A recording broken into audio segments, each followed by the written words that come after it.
Hi అండి. ఈ శారీతో నేను 11 ఇయర్స్ పాపకి లాంగ్ ఫ్రాక్ అయితే స్టిచ్ చేశాను. సో నేను ఎలా స్టిచ్ చేశానో ఆ వ్లాగ్ అయితే మీతో షేర్ చేసుకుంటున్నాను అనమాట. సో ఇదనమాట శారీ. నేను శారీలో వచ్చిన పవిడి చెంగుని బాడీ పార్ట్ కోసం యూజ్ చేసుకుంటున్నాను. ఇదైతే నాకు ఫ్రంట్ అండ్ బ్యాక్ సైడ్కి సరిపోలేదు. సో ఫ్రంట్ అయితే నేను ఎటు పోట్లీ బటన్స్ పెడదాం అనుకుంటున్నాను కాబట్టి పవిట చెంగులో ఉన్న బోర్డర్ అయితే తీసుకొని యాడ్ చేసుకుంటున్నాను. మిడిల్లో యాడ్ చేసుకొని పోట్లీ బటన్స్ అయితే స్టిచ్ చేసుకుంటున్నాను. సో పెట్టి చూసుకుంటున్నాను లెంత్ అనేది విడ్త్ అనేది సరిపోయిందా లేదనేసి.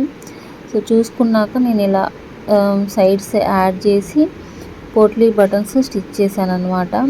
తర్వాత ఈ ఫ్రంట్ భాగాన్ని బాడీ పార్ట్ని పిన్స్తో పెట్టుకొని రౌండ్గా నెక్ అయితే స్టిచ్ చేసి తిరగదిప్పేసాను. రెండు front side and back side రెండు కూడా చేసి తర్వాత నేను గమ్తో అంటించాను అనమాట. ఇంకా మిగిలినంతా గమ్తో సైడ్ అంతా అంటించేసి ఎక్స్ట్రా ఉన్న భాగాన్ని కట్ చేశాను. సో నాకు స్టిచ్చింగ్ అనేది ఇది చాలా ఈజీ అనిపించింది. గమ్తో అంటించడం వల్ల మొత్తం సైడ్స్ అంతా కూడా అంటించేసి ఐరన్ చేసుకున్నాను. చక్కగా స్టిఫ్గా అయిపోయింది చూడండి. ఇప్పుడైతే టక్స్ వేయాలి కదా, front and back side tucks వేసి తర్వాత షోల్డర్స్ అనేది జాయిన్ చేసుకున్నాం. సో నీట్ ఫినిషింగ్ వచ్చిందండి గమ్తో అంటించిన తర్వాత. అండ్ స్టిచ్చింగ్ కూడా చాలా తొందరగా అయిపోతుంది. సేమ్ అలాగే ఇప్పుడు హ్యాండ్స్ అనమాట. హ్యాండ్స్ని నేను కొంచెం పఫ్ అనేది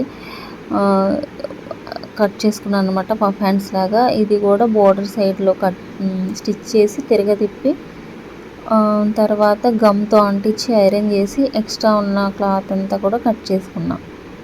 సో ఇప్పుడు పఫ్ అనేది పెడుతున్నాను అనమాట. సో ఇలా చిన్న చిన్న ప్రిల్స్ అనేది పెట్టేసుకొని రెడీ చేసుకున్నాను హ్యాండ్స్.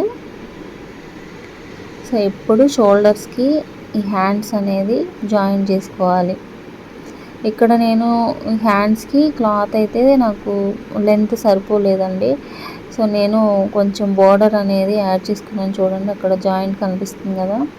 సో అలా ఎక్స్ట్రా యాడ్ చేసుకున్నాను అనమాట. సో ఇప్పుడైతే హ్యాండ్స్ కూడా స్టిచ్ చేసుకున్నాను.